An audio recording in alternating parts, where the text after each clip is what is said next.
Surat civil hospital સતત વિવાદોમાં રહે છે, ત્યારે આ વખતે બેદરકારીનો નવો નમૂનો સામે આવ્યો છે। પાણીની ટાંકીની સફાઈ વખતે એક બાળક અંદર ઉતર્યો હોવાનો વિડીયો સામે આવ્યો છે। જો કે અગાઉ આ પ્રકારે ટાંકીની સફાઈમાં ઘણી વખતે શહેરમાં દુર્ઘટના પણ સર્જાઈ હતી, ત્યારે આ પ્રકારે બાળકોને ટાંકીમાં ઉતારવા કેટલા યોગ્ય તેને લઈને સવાલો ઊભા થયા છે। સુરત સિવિલ હોસ્પિટલની વધુ એક બેદરકારીના દ્રશ્યો સામે આવ્યા છે, જેમાં સિવિલ હોસ્પિટલમાં પાણીની ટાંકી સફાઈ કરવા બાળકને પાણીમાં ઉતારવામાં આવ્યા હોવાનું સ્પષ્ટ થાય છે।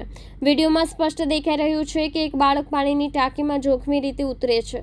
આ બાળક કામગીરી વખતે પણ ટાંકીના વાસે જ મોં રાખીને ઊભો હોય છે। ટાંકીની સફાઈ કરવા માટે બાળકોને ટાંકીમાં ઉતારવા બાબતે શું સિવિલ હોસ્પિટલ તંત્ર છે અજાણ, તેવા સવાલો ઊભા થયા છે। ત્યારે તંત્રએ કહ્યું કે આ કામગીરી કોન્ટ્રાક્ટ પર આપવામાં આવી હોય છે, જેથી આ ઘટનાને લઈને તપાસ કરાવવામાં આવશે। સાથે જ જો કોઈ અજુગતું હશે તો પગલાં પણ લેવામાં આવશે।